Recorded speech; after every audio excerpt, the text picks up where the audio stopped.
doing this show.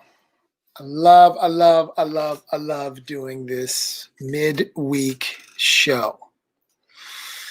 It gives me a chance to unpack, um, you know, a series of conversations that I have in all these kind of communities and worlds that I find myself in. I like to draw the connections that I see. Sometimes I see things um, that I've seen in my career in the past.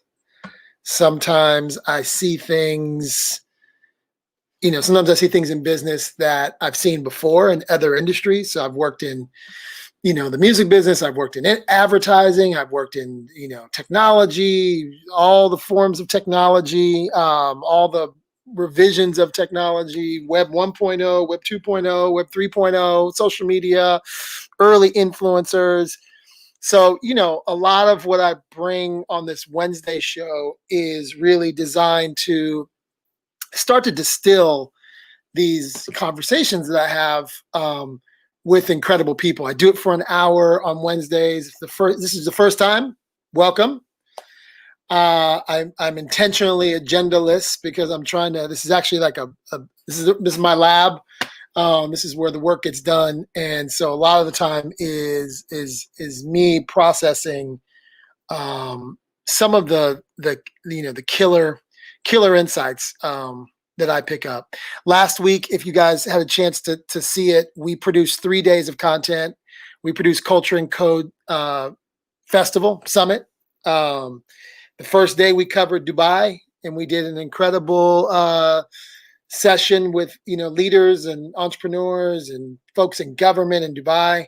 The second day we unpacked education, and we talked to founders who are working in the education space. Then we had a Jeffersonian dinner, so we gathered 8 to 10 people in a Jeffersonian dinner. And then we ended with the entertainment business. We talked to Sean Famoso, who runs LVRN, Steve Rifkin, who started Loud Records. He actually has the patent for the term street team, which I think is amazing. I go way back to the '90s with Steve Rifkin, and then we then what else did we do? Gosh, a whole thing on Gen Z. We had an incredible session with some folks who are doing incredible work in the Gen Z space, and then esports, partnered with UCLA to do a whole module on esports. So that was Culture and Code last week. If you're in the Authenticated community, we'll send you the recap in case you missed it. Life is busy. Can't make every single Zoom party you're invited to. But today is Culture Signals, or what do I call it? Culture and Code, the weekly show. I don't know. Big announcement. There is a platform called Clubhouse, sort of the rage right now in Silicon Valley. You can Google it, check it out. We are partnering with Clubhouse. This is big news, to bring you an exciting weekly show in Clubhouse. Clubhouse is really cool. I mean, it's definitely a who's who. You got Virgil Abloh, Oprah's in there. I don't know, Tiffany Haddish, all kinds of, and then a bunch of VCs and a bunch of CEOs and founders and media leaders, and it's kind of a who's who. So excited that we are going to be doing a show inside Clubhouse. So you heard it here first. We just kind of launched. If you're in Clubhouse, look for the Authenticated. That's our private room there. That's going to be super exciting. We have a great first couple of guests. I'm not even going to tell you because it's going to be crazy, but I'm going to dive into things like, who were the brand leaders behind some of the things that you love? Who were the people, it's really about the Geppettos of culture. I have this theory around the people that make the toys that the culture plays with. I've always been in those kinds of roles in my career, where we are the unsung heroes of all the things that culture wants to play with. So I'm getting my mic set up, getting my lab set up. I don't know. I thought today I would I spoke on a panel yesterday to the MIM Connect folks. Shout out to Netta Dobbins and her legion of MIM connectors. I don't know what y'all call yourself, connectors, mimmers. Um, and a question came up in Q&A about, it was from a young woman who is working a day job, working as a corporate, working in Silicon Valley, I think, or technology or something. And she wanted to become a music manager. I get this question a lot. Um, and her question was, can you do it independently? What are the opportunities to release a record independently? And I think this is an important question, not just if you're in the music industry, but the idea of doing it yourself, of building something and distributing it yourself, whether it's a book, whether you're an author, and you're thinking about writing a book, whether you have content like what I'm doing, right? And you're like, oh, I don't really have enough. How am I going to do this? So just receive this answer. If you're anybody who's creating something and want to do something differently, want to go around the system. So this will be for you. Even though I'm going to talk about the record business, this is for you out there who are thinking about doing something, on your own, launching something on your own. Receive it. But I'm going to talk about the record business a little bit. So I actually, truthfully, so for full context for those who are just getting to know who I am, I had a storied career at Columbia Records, and I worked as what's called a product manager. And so essentially, a product manager is hired by the record company to manage the artist and take them through, radio, retail, music video, and we are on the front lines. We work directly with the artist manager, generally hired by, the artist, to take them through, their journey of obscurity to fame, I like to call it, and so I got to do that across a number of artists, Destiny's Child and the Fugees and Maxwell and Lauryn Hill, and it was a great career. It was awesome. So I have not worked in a label job since 1998. So obviously the music industry has changed a lot since 1998. But what hasn't changed is the way that I feel about artists and the way that I feel about the opportunity that artists have to build their own brand, to manage their own business, to be in control of their own destiny, and to at the same time circumvent what is traditional. I'm a big believer in networks and systems. When I got into the music industry, it was really important for me to understand the network and system of the music business, which runs on a lot of old school frameworks, right? Like the mafia controlled, like how records got played on the radio. That's what we call payola. That was like the origins of the business.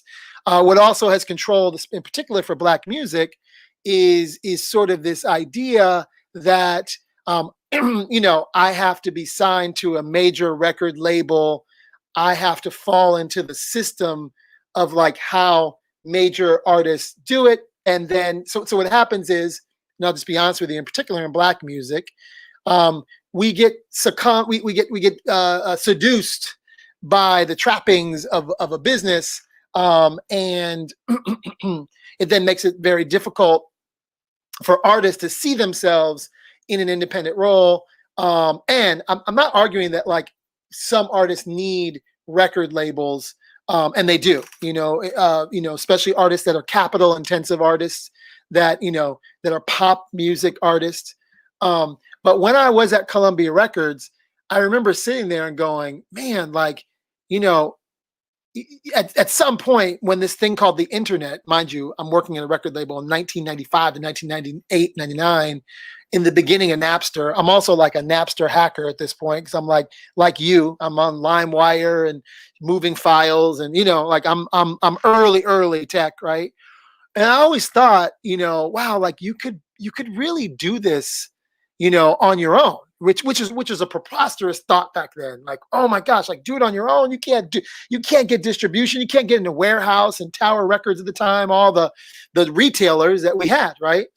and you can't get airplay. There's no one, it's expensive to get airplay. In order to get airplay, when you hear music on the radio, it requires a whole system of independent promotion people who deliver records to radio stations. And there's a whole game behind that. I won't even belabor the point.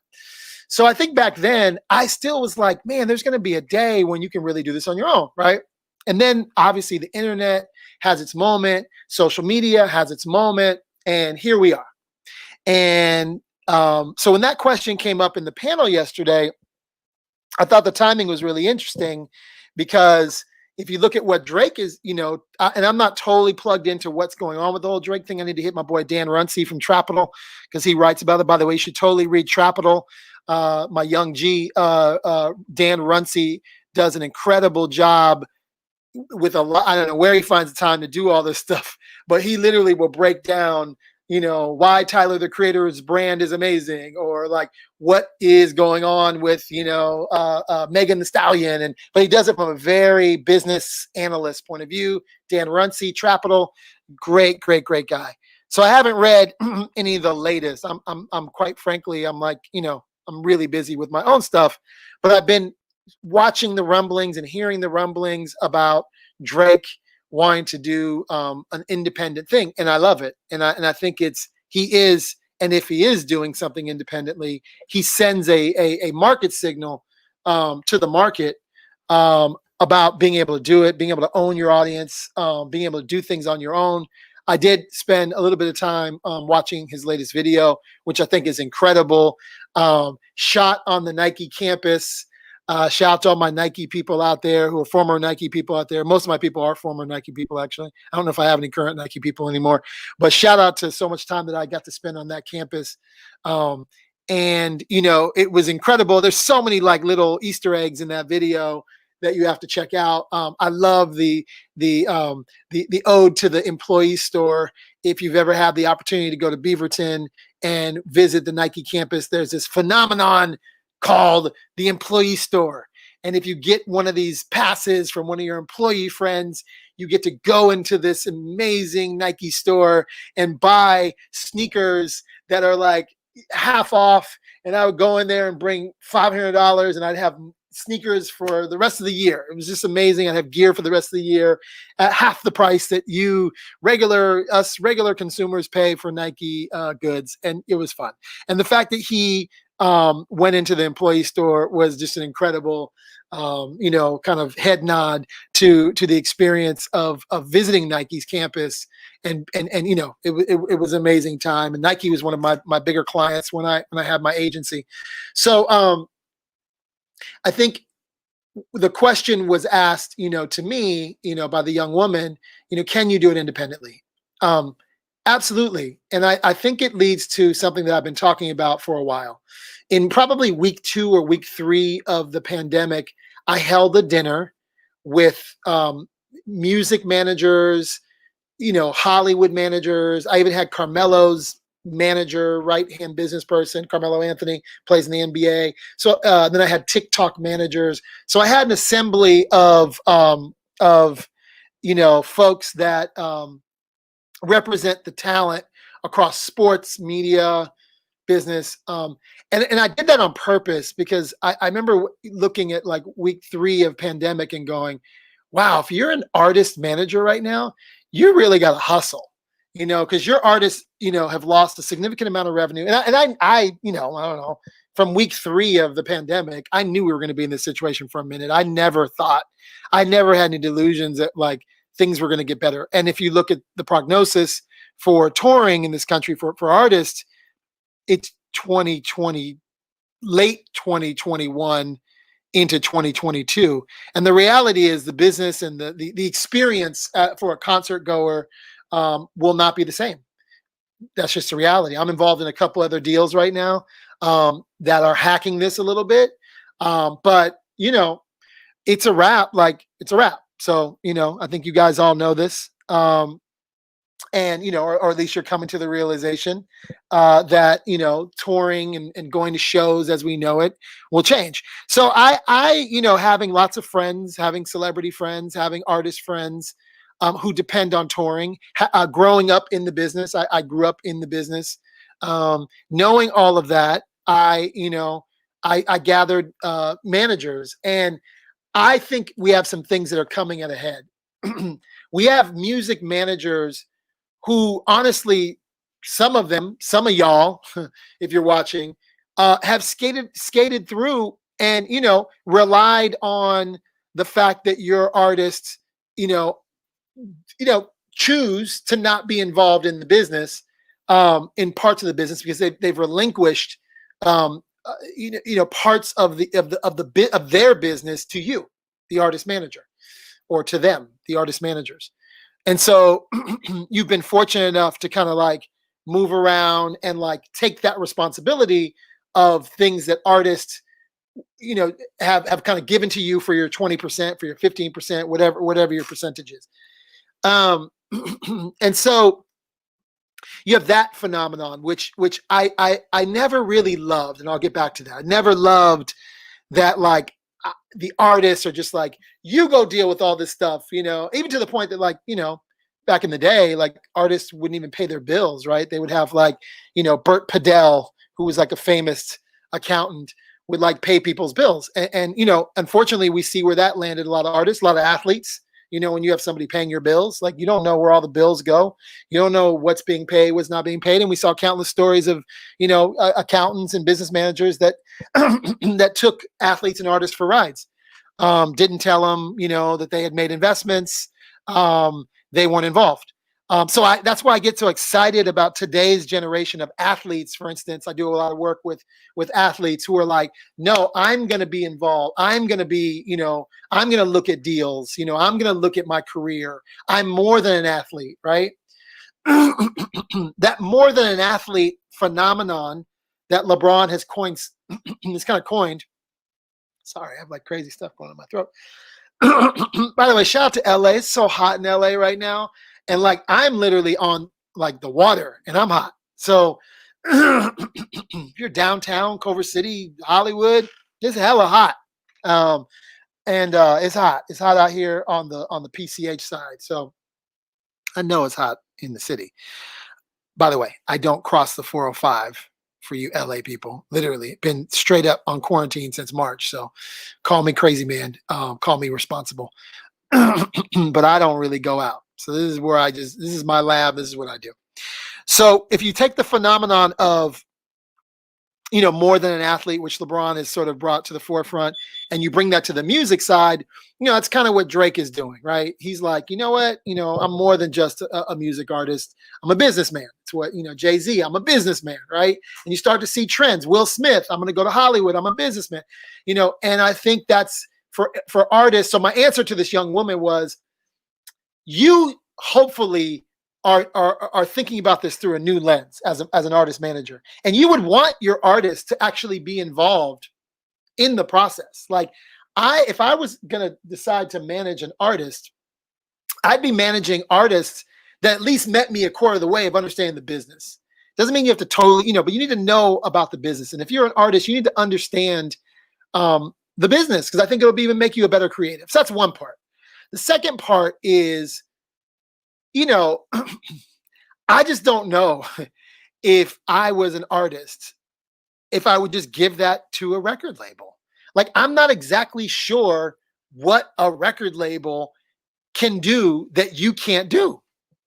I'm just being honest right now. Like, and it's interesting because I'm so excited. I'm working on a deal right now, and it's in music, and I'm coming back in the music business after being, not out of the music business, because it's like a gang. You never really leave the music business. But I am involved in a deal, can't wait to announce. And we actually had a bunch of offers from major record labels. And think of it as it's a project compilation. It's tied to sports, tied to an NBA guy, big star in the NBA. And it's a music project. And we had a bunch of opportunities to do things. And, I'm really excited about the independent opportunities that are coming our way. I'll just leave it at that without getting too wrapped up into the deal. And when I started to look at like weighing the major label versus the all the tools that are out there for the independent. Of course, you have my friend Steve Stout, who has his United Masters, been written about. He raised $70 million. That's one part, right? You have things like STEM, started by my friend Milana Rabkin, who basically she's created this platform where if you're an artist, you can, she basically has a company that distributes the music to all the DSP, all the digital service providers, and she's getting you on the playlist, and then she basically has a way that you can actually take 100% of the song and give 20 points to your manager, and 20 points to your publicist, and 20 points to the gardener, and and then everyone gets paid, and you see the royalties, they come in on a platform. I mean, like at that point, so that's A&R administration, that's like royalty management. So like that, the management of the revenue, especially that everything is digital. There is no Tower Records, there is no record stores, right? So all of that is handled. If radio play matters if you are a big pop artist, right? Absolutely. But it doesn't matter like it used to matter, and we spent a lot of money getting artists on the radio and a lot of time getting artists on the radio. I don't like radio. First of all, I haven't personally listened to the radio in a long time. So I don't know, like, are you trying to tell me like if your song makes it in TikTok with 100 million fans, like doing a dance to one of your songs, or not even 100 million fans, a million fans, like, isn't that like radio? I don't know. Play with me for a little bit. There is no more retail. And then PR, like, come on, man. Like, here's my problem with PR at a record label. These PR people at record labels, at least when I was in the game, and I can't imagine it's changed much, they're working like 12 different projects, right? And like, what is PR today?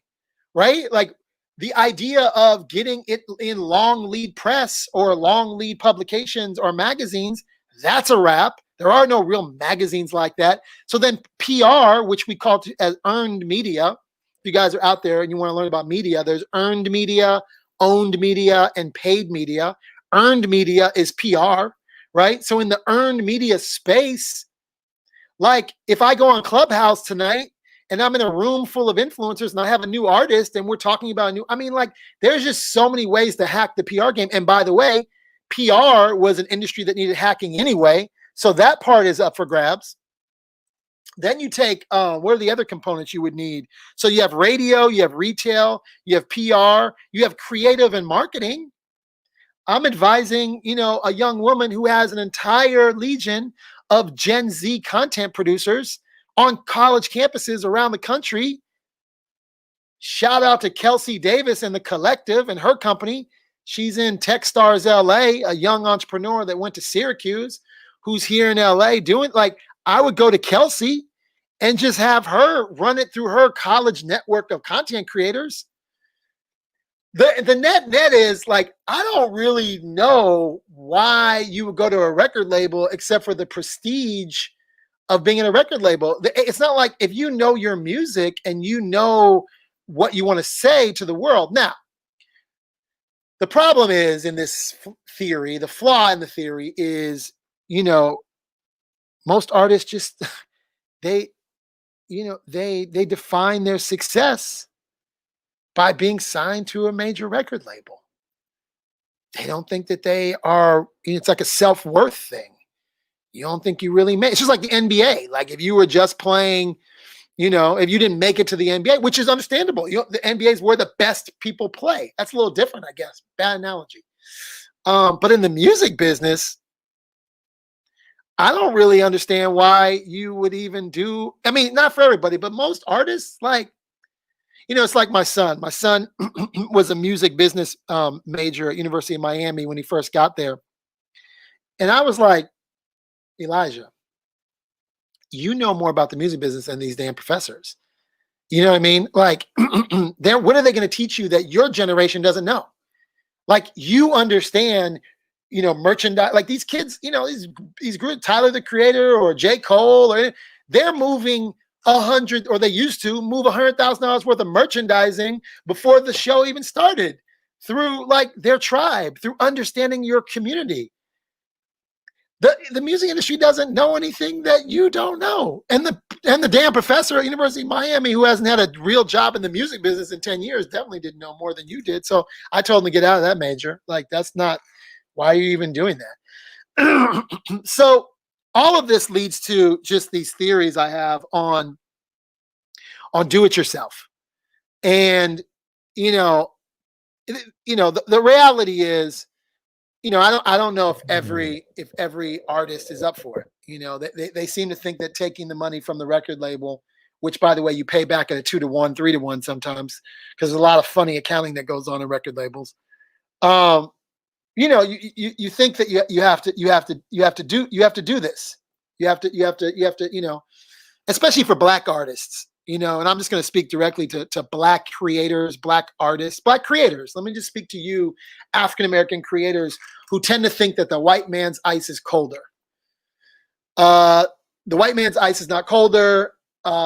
You have not made it because you are not in this system of what you think is making it.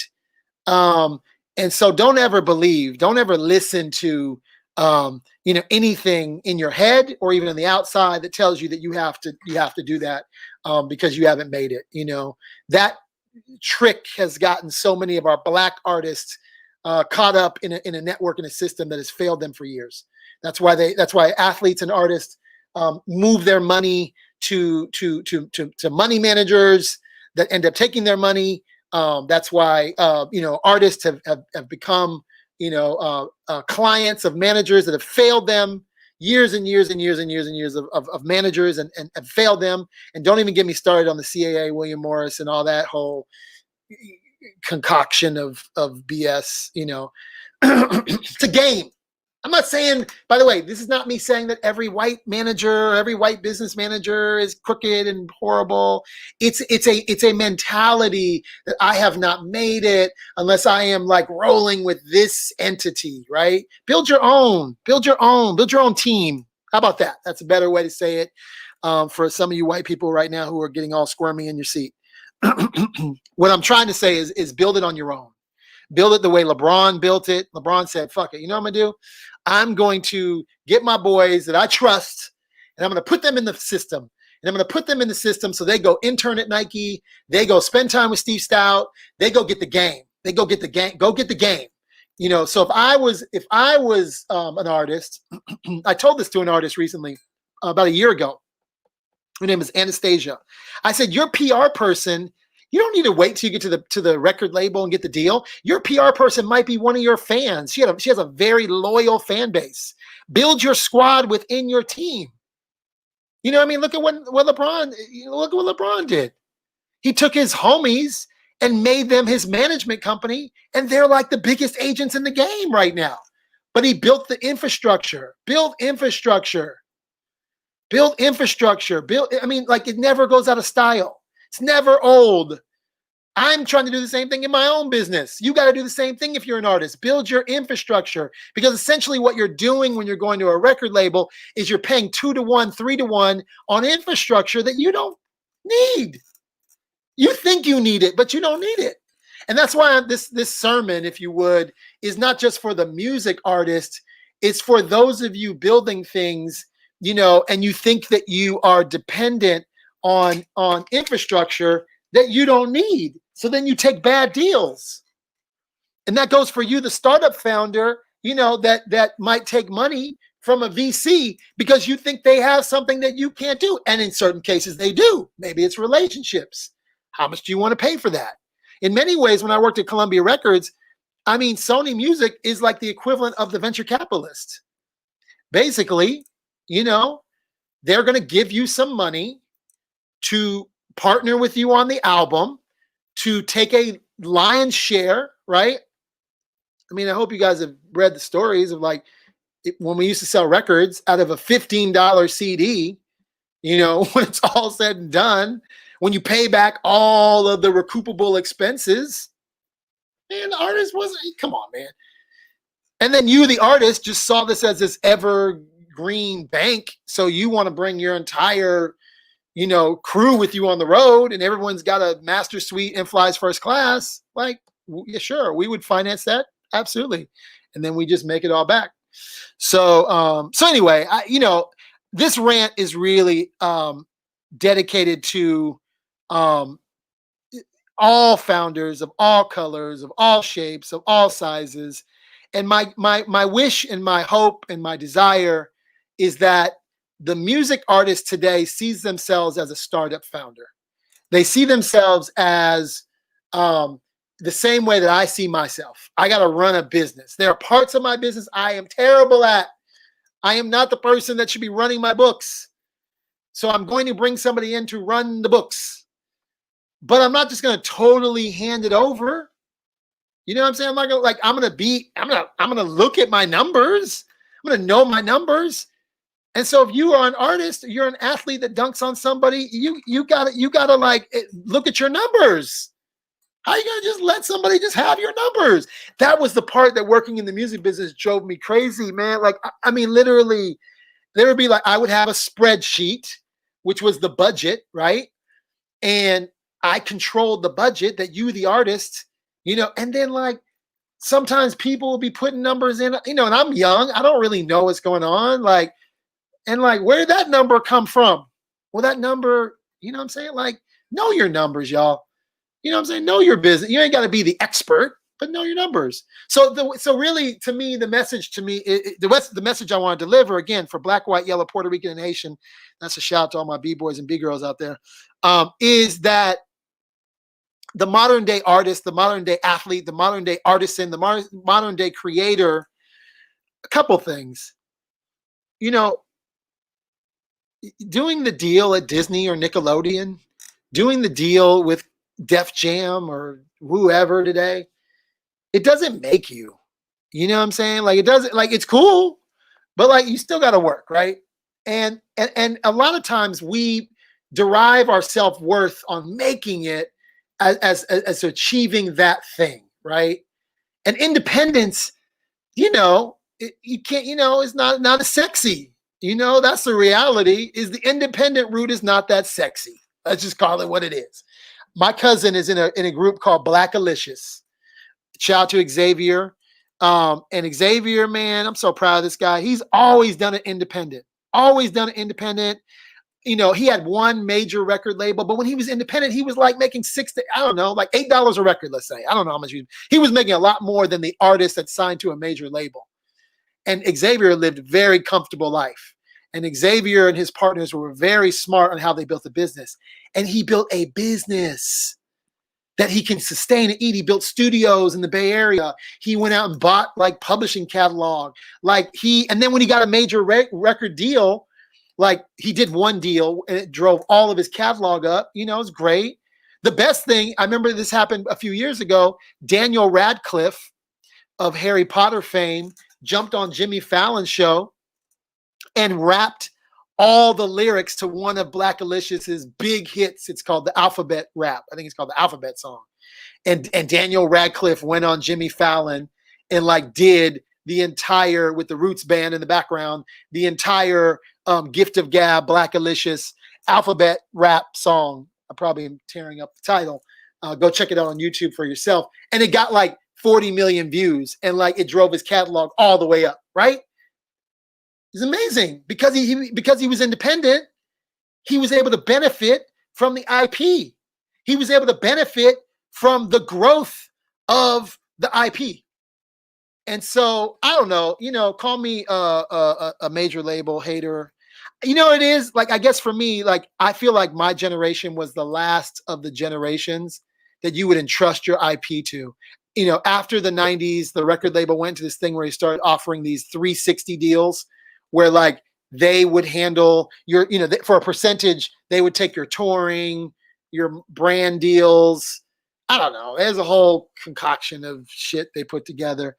But like, I wouldn't entrust my IP to a record label today. And I don't care if y'all come for me, you record label kids who are damn near all y'all were my interns. You can come for me. Y'all never going to outmarket me ever, ever.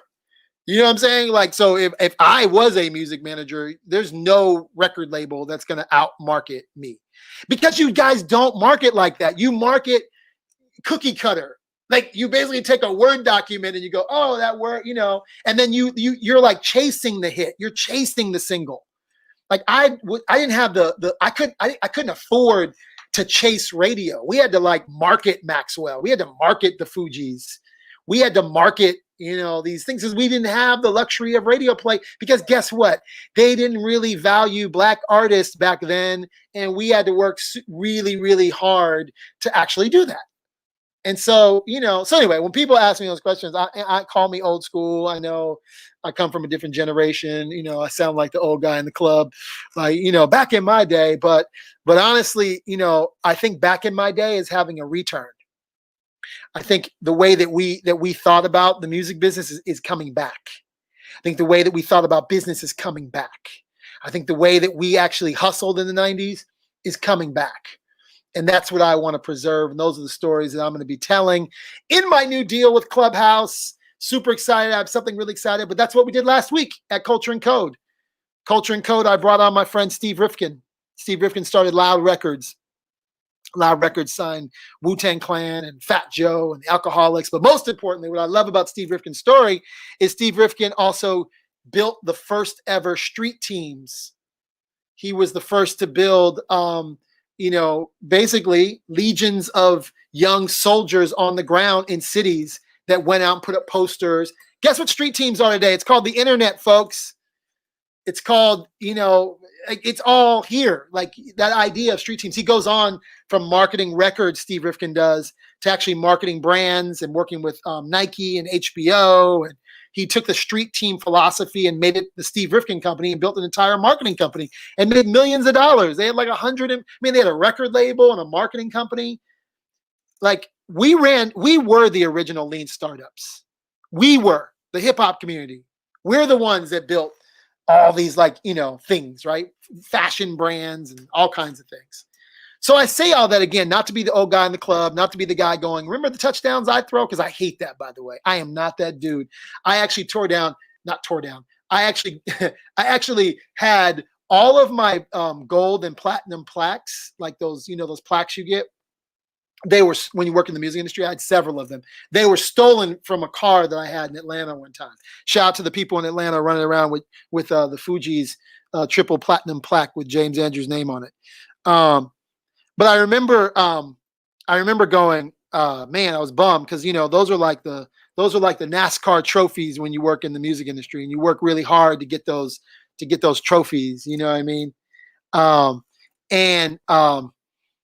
I remember they got stolen, and I remember having this like real sense of relief of like, wow, like, I don't really need these trophies anyway, because the people who were involved in the people in those careers. I just had lunch with Proswell the other day from the Fugees. The people who they know the role I played. They know where I was in the room. And I think I say all that to say, I'm not resting on any of my touchdowns I threw in high school. That is not what I am about. I am constantly trying to push. I always say I have to think like a 17-year-old girl to be good in what I do. And I'm raising one upstairs, so I have an unfair advantage because I have an 18-year-old daughter. So I'm always a student of what's going on today, and I will continue. However, I do believe that this era of the internet and this pandemic and this quarantine season that we're in favors the independent thinking, self-starting hustler. And that's what the music business was for me in the 90s. And that's the hopefully what you took away from this, because some of you are like, I'm not an artist. I don't understand what he's talking about. No, you're not an artist. Fine. But you got an idea. You got a damn book or shoe or clothing line you're trying to start. Do that shit on your own. Hustle harder. Man, there is an opportunity for you guys to really build incredible businesses. Incredible businesses. I'm watching TikTok stars move millions of dollars of hoodies through text messaging, through community. Get on community, get your text number. Get mine, 415-843-8100. Get mine. Like, I don't even believe, you know what I mean? Like, there's so many opportunities. And yeah, I was having a really bad week. I was just bummed. I was depressed. I was, and I don't really I'm not a dude that gets depressed, often. Thank God for meditation. Thank God that but I got life things going on like y'all do. Man, I just got filled up. Call it the new moon or whatever. Call it, whatever. I hit it. I hit the new moon the other day. Man, I'm unfadable right now. And I just got super inspired that, living in gratitude, living in the fact that I have distribution. I don't need, I have shows I'm building. I'm not going to wait for y'all Twitch to give me, I'm going to do this on my own. Now, Twitch, you should call me, by the way. You are calling me. YouTube, NBC, Netflix, whatever. Like, I'm not waiting on them. I'm going to do it on my own because I know the game. Netflix was my client. Like, I know how that works. I have ideas I worked on with projects I worked on with Netflix last year that they were like, oh, we don't think it's a great idea. Okay, boom, put that in the bad idea or not ready for prime time cabinet in your Evernote file and launch that fucking thing later. That's what I'm doing. Got a couple ideas I worked on that didn't make it to the, I always say what's on the cutting room floor can be a winner. So receive this message, you yoga teacher, you author, you entrepreneur. Receive this as a rally cry for the independent, an inspirational sermon for the go-getter, an inspiration pill for those that need to hear this message today and maybe feel like, man, I'm so confused. I'm so overwhelmed. Guess what? I too, as a master black belt in all of these tools, get super overwhelmed by all of the tools. I get super overwhelmed. Stop, pause, figure out what your product is, figure out your brand, what's your differentiator, build your audience management, nurture your loving audience, right? And then you'll figure it out. That's what I'm doing. So that's the takeaway from all of this. And it's not, I expect any of you to be spitting bars or dropping remixes. I expect you to build the businesses that you are meant to build. I expect you, if you have a job, and I used to say sitting in a cubicle, you're not sitting in a cubicle, you're sitting in your Zoom meeting right now. You're listening to me in between a Zoom meeting. And you're like, why am I doing this? I really want to do my own thing. Guess what? In a down economy, in a pandemic, I actually think this is a great time. I'm pandemic surviving because my network is my net worth. I'm bullish on people building their own things because I believe this is going to be an incredible time. And we're going to go through the darkest 90 to 120 days we've ever seen as a country. I'm saying this knowing full and well that part. We're about to go through some dark times. Economy. And there's two pandemics that are coming that we're not even talking about yet. This is a whole nother show. I'm about to open up a whole can of worms. But the one pandemic we're going to face coming up is mental health and a mental health system, insurance, hospitals that can't handle what we're about to see and the financial collapse we're about to see. And despite both those things, I think for some of you, starting your business is the right thing to do. So anyway, that's where I come from. I don't know where y'all get the rest of your game from. I hope you get your game from me on Wednesdays. I hope you tune in on Wednesdays. I was going to bring in my boy, Ryan Dallery from Time Slippers. I'll do that next week, Ryan.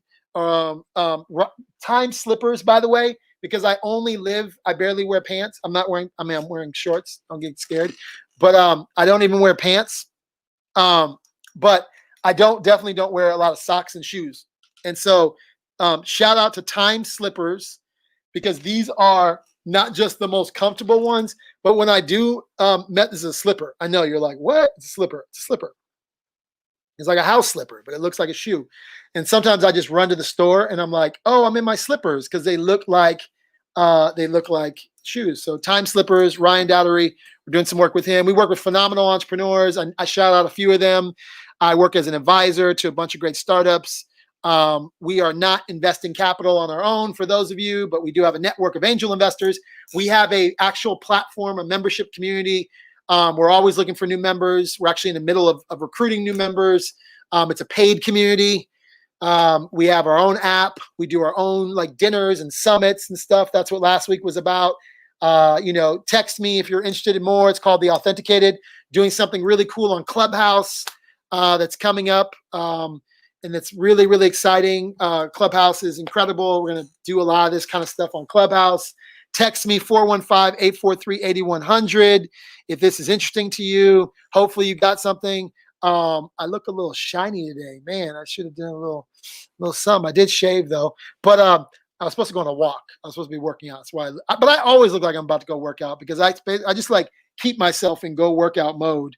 And because I've been sequestered for so long, I do often just go walk. I live near the ocean and we'll just take a call and walk on the ocean. And I feel incredibly privileged and blessed every day for all of the things, all of the experiences I've had, the career I've had, and the losses and the downside and the people that took money from me and the people that fired me and the people that promised me things that never came through. I lived through that and I own everything, own the mistakes I've made, own the people that I've actually promised things to and didn't give and phone calls I haven't returned and all those things. I am just a servant, an entrepreneur, and certainly here to deliver the goods, but going through it just like you, feeling the loss just like you, feeling, everything just like you. But definitely here as a vessel to kind of offer my wisdom, my community, my network, so that we can build better companies, build better cities, all those things. I want to build better businesses, cities, movements, and all kinds of things. And let's do it. Let's do it together. Thank you for giving me the time. I appreciate your time with me this morning. And we're out.